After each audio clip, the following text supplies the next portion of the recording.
आलमी शख्सियत मारूफ आलिम दीन डॉक्टर मोहम्मद ताहिरुल कादरी की अंग्रेज़ी किताब का कन्नड़ा तर्जुमा पहली मरतबा कर्नाटक में इजरा अमल में आया है।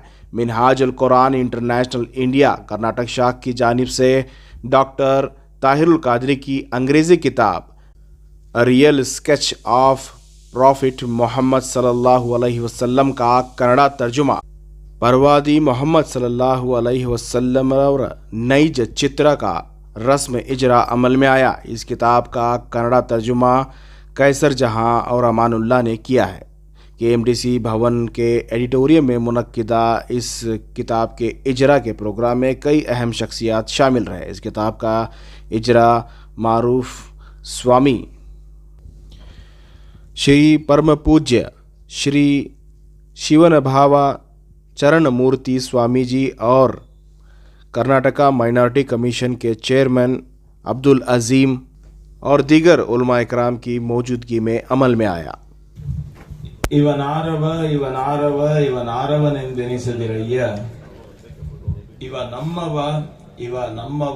ಇವ ನಮ್ಮವನೆಂದೆನಿಸಯ್ಯ ಕೂಡಲ ಸಂಗಮ ದೇವ ನಿಮ್ಮ ಮನೆಯ ಮಗನೆಂದೆನಿಸಯ್ಯ.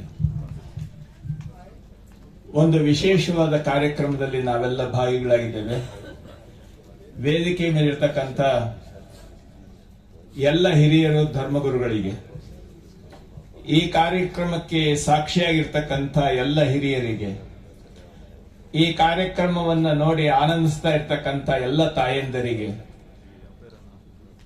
ಆ ಅಲ್ಲಾಹನ ಕೃಪೆ ಸದಾ ಅದ್ಭುತವಾಗಿ ದೊರಕಲಿ ಅಂತ ಅನ್ನುವಂಥ ಪ್ರಾರ್ಥನೆಯೊಂದಿಗೆ ನಾನು ನನ್ನ ಕೆಲವು ನುಡಿಗಳನ್ನ ಆಡಲು ಬಯಸ್ತೇನೆ. ಈ ಒಂದು ಕನ್ನಡ ಭಾಷೆಯಲ್ಲಿ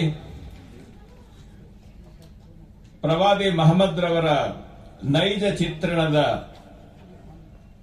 ಒಂದು ಝಲಕ್ಕನ್ನ ಕನ್ನಡ ಭಾಷೆಗೆ ಕೊಡುವಂತ ಒಂದು ಅದ್ಭುತವಾದ ಕೆಲಸ ಮಿನಾಜುಲ್ ಖುರಾನ್ ಇಂಟರ್ನ್ಯಾಷನಲ್ ಇಂಡಿಯಾ ಸಂಸ್ಥೆಯ ಕರ್ನಾಟಕ ವಿಭಾಗದವರು ಈ ಕೆಲಸವನ್ನ ಮಾಡಿದ್ದಾರೆ. ಅದಕ್ಕಾಗಿ ನಾವೆಲ್ಲ ಅವರಿಗೆ ಅಭಿನಂದನೆಗಳನ್ನು ಸಲ್ಲಿಸಬೇಕು. ಒಂದು ಮಾತು, ಈ ಬಗ್ಗೆ ನನಗೆ ಆಸಕ್ತಿ ಹುಟ್ಟಲಿಕ್ಕೆ, ಈ ಬಗ್ಗೆ ನನಗೆ ವಿಶೇಷವಾಗಿರುವಂತಹ ಪರಿಚಯವನ್ನ ಮಾಡಿಕೊಟ್ಟಂತಹ ಪ್ರಸಂಗವನ್ನು ನಾನು ನೆನೆಸ್ಕೊಳ್ತೇನೆ. ನಮ್ಮ ಜಮಾತ್ ಸಂಸ್ಥೆಯ ಅಧ್ಯಕ್ಷರಾಗಿದ್ದಂತ ಇಬ್ರಾಹಿಂ ಸಯೀದ್ ಸಾಹೇಬ್ರು ಮಂಗಳೂರಿನಲ್ಲಿ ಅವರದ್ದು ಶಾಂತಿ ಪ್ರಕಾಶನ ಅಂತ ಸಂಸ್ಥೆ ಇದೆ. ಅವರು ಜನಸಾಮಾನ್ಯರಿಗೆ ಪ್ರವಾದಿಗಳ ಬಗ್ಗೆ ಮತ್ತು ಹದೀಸ್ ಖುರಾನ್ನ ಬಗ್ಗೆ ಪರಿಚಯ ಮಾಡಿಕೊಡಬೇಕು ಅಂತ ಅನ್ನುವಂತ ಅತ್ಯಂತ ತಳಮಳ ಉಳ್ಳವರು. ಅವರು ಜಮಾತೆ ಇಸ್ಲಾಂ ಹಿಂದ್ನ ಕರ್ನಾಟಕ ಪ್ರಾಂತ್ಯದ ಜವಾಬ್ದಾರಿಯನ್ನು ಹೊತ್ತಂತ ಸನ್ನಿವೇಶದಲ್ಲಿ ಅಂಥ ಒಂದು ಕೆಲಸವನ್ನ ಅವರು ಮಾಡಿದ್ರು.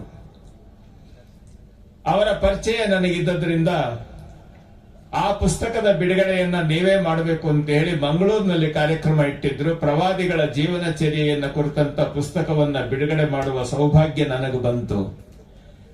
ಈಗ ಅದೇ ರೀತಿಯಲ್ಲಿ ಪ್ರವಾದಿ ಮೊಹಮ್ಮದ್ ರವರ ನೈಜ ಚಿತ್ರಣದ ಪುಸ್ತಕದ ಬಿಡುಗಡೆಯ ಅವಕಾಶವನ್ನು ಸಹ ಅಲ್ಲಾಹ ನಾನು ಕೊಟ್ಟಿದ್ದಾನೆ ಅಂತ ನಾನು ಭಾವಿಸ್ತೇನೆ. ಒಂದು ಮಾತು,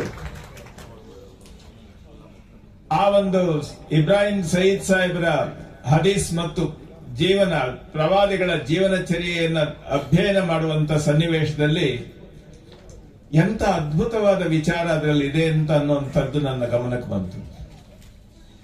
ಆ ಪುಸ್ತಕ ಬಿಡುಗಡೆಯಲ್ಲಿ ತಾವೆಲ್ಲ ತಮ್ಮ ಪ್ರತಿನಿಧಿಗಳೆಲ್ಲ ಹಿರಿಯರು ಇದ್ರು. ಆ ಒಂದು ಸೌಭಾಗ್ಯ ನನಗೆ ಮಾತಾಡ್ಲಿಕ್ಕೂ ಅವಕಾಶ ಆಯಿತು. ಆ ಪುಸ್ತಕವನ್ನ ಪೂರ್ತಿ ನನ್ನ ಟೆಕ್ಸ್ಟ್ ಬುಕ್ ಅಂತ ಅನ್ನುವಂತ ರೀತಿಯಲ್ಲಿ ಅಧ್ಯಯನ ಮಾಡಿದ್ದೆ ನಾನು. ಬಂಧುಗಳೇ, ನಾನು ಅದನ್ನ ನೆನೆಸ್ಕೊಳ್ತಾ ಇರ್ತೇನೆ, ಎಲ್ಲಾ ಕಡೆ ಹೇಳ್ತಾ ಇರ್ತೀನಿ. ನೋಡಿ, ಪ್ರವಾದಿಗಳನ್ನ ಅವರ ಜೀವನದ ಆಚರಣೆ ಮತ್ತು ವ್ಯವಸ್ಥೆಗಳಲ್ಲಿ ಎಲ್ಲರೂ ಅವರನ್ನ ಅತ್ಯಂತ ನಂಬಿಕೆಗೆ ಮತ್ತು ಗೌರವಕ್ಕೆ ಪಾತ್ರವಾಗ್ತಕ್ಕಂಥ ವ್ಯಕ್ತಿ ಅಂತ ಹೇಳಿ, ಸಾದಿಕ್ ಅಂತ ಹೇಳಿ ಅವರನ್ನ ಗುರುತಿಸ್ತಾ ಇದ್ರು.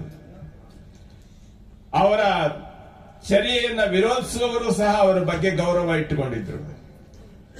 ಇಂಥ ಸನ್ನಿವೇಶದಲ್ಲಿ ಅಲ್ಲಾಹನ ಮಾರ್ಗದರ್ಶನದಂತೆ ಅವರು ಸಂಪೂರ್ಣವಾಗಿ ಧರ್ಮದ ಬಗ್ಗೆ ಜನರಿಗೆ ತಿಳುವಳಿಕೆ ಹೇಳಲಿಕ್ಕೆ ಶುರು ಮಾಡಿದಾಗ ಅವರಿಗೆ ಮೊದಲು ಸ್ವಾಗತ ಸಿಕ್ಕಲಿಲ್ಲ, ಸಂಪೂರ್ಣವಾಗಿ ವಿರೋಧವೇ ಕಂಡು ಬಂತು.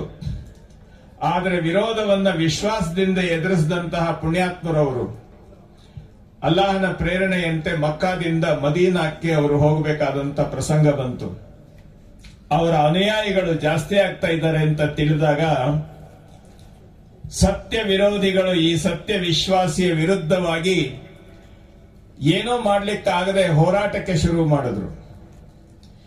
ಯಾವತ್ತೂ ಯಾರ ಮೇಲೂ ಸಹ ಆ ರೀತಿ ಆಕ್ರಮಣದ ಮನೋಭಾವ ಇಲ್ಲದೆ ಇದ್ದಂತ ಪ್ರವಾದಿ ಮೊಹಮ್ಮದ್ ಮುಸ್ತಫಾ ಸಲ್ಲಲ್ಲಾಹು ಅಲೈಹಿ ವಸಲ್ಲಂ ರವರ ವಿರುದ್ಧವಾಗಿ ಯುದ್ಧ ಘೋಷಣೆ ಮಾಡಿದ್ರು. ಮೊಟ್ಟ ಮೊದಲು ನಡೆದಂತ ಯುದ್ಧ ಧರ್ಮದ ಹೆಸರಿನಲ್ಲಿ ಜಂಗೆ ಬದರ್. ಆ ಜಂಗೆ ಬದರ್ನಲ್ಲಿ ಸತ್ಯ ವಿರೋಧಿಗಳು 1000 ಸಂಖ್ಯೆಯಲ್ಲಿದ್ರು, ಸತ್ಯ ವಿಶ್ವಾಸಿಗಳು 100ರ ಸಂಖ್ಯೆಯಲ್ಲಿದ್ರು. ಆದರೆ ಅಲ್ಲಾಹನ ಪ್ರೇರಣೆಯಿಂದ ಪ್ರವಾದಿಗಳು ಈ ಯುದ್ಧವನ್ನ ಗೆದ್ದರು. ಇದು ಬಹಳ ಅದ್ಭುತವಾದಂತ ಒಂದು ಪವಾಡ ಅಂತ ಹೇಳ್ಬಹುದು. ಇದಾದ ಮೇಲೆ ಮದೀನಾದಲ್ಲಿ ಅದ್ಭುತವಾದಂತ ರೀತಿಯಲ್ಲಿ ಜನಸಂಪರ್ಕ ಜಾಸ್ತಿ ಆಗ್ತಾ ಆಗ್ತಾ ಅವರ ಅನುಯಾಯಿಗಳ ಸಂಖ್ಯೆ ಜಾಸ್ತಿ ಆಗ್ತಿತ್ತು. ಅವರು ಬಾಯಲ್ಲಿ ಏನು ಹೇಳ್ತಾ ಇದ್ರು ಅದರಂತೆ ಅವರ ನಡೆ ಇರ್ತಿತ್ತು. ಆ ನಡೆ ಮತ್ತು ನುಡಿಗಳ ಸಂಬಂಧ ಹೇಗಿತ್ತು, ಒಂದು ಪ್ರಸಂಗ ಬರ್ತದೆ ಅವರ ಜೀವನ ಚರಿತ್ರೆಯಲ್ಲಿ. ಅವರ ಅನುಯಾಯಿಗಳು 3 ದಿವಸದಿಂದ ಊಟ ಮಾಡಿರಲಿಲ್ಲ. ಯಾಕೆಂದ್ರೆ ಅವರಿಗೆ ಆಹಾರ ಸಿಗುವಂತ ಪ್ರಸಂಗ ಕಡಿಮೆ ಇತ್ತು.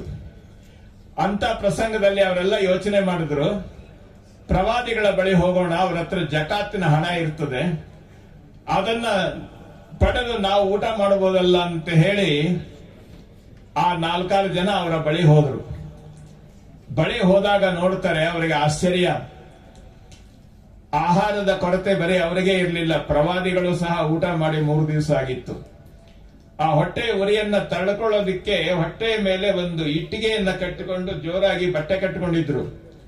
ಅದನ್ನ ನೋಡಿ ಅವರು ಕೇಳಿದ್ರು, ಪ್ರವಾದಿಗಳೇ ನಿಮ್ಮ ಹತ್ರ ಹಣ ಇದೆಯಲ್ಲ, ಯಾಕೆ ಉಪಯೋಗಿಸಬಾರ್ದು? ಅದಕ್ಕೆ ಅವ್ರು ಹೇಳಿದ್ರು, ಜಕಾತಿನ ಹಣ ಸಂಪೂರ್ಣವಾಗಿ ಸಮಾಜಕ್ಕೆ ವಿನಿಯೋಗ ಆಗಬೇಕೆ ಹೊರತು ನನಗಲ್ಲ ಅಂತ ಅನ್ನುವಂತ ಮಾತನ್ನ ಅವರು ಹೇಳಿದ್ರು. ಇದಿಷ್ಟೇ ಅಲ್ಲ,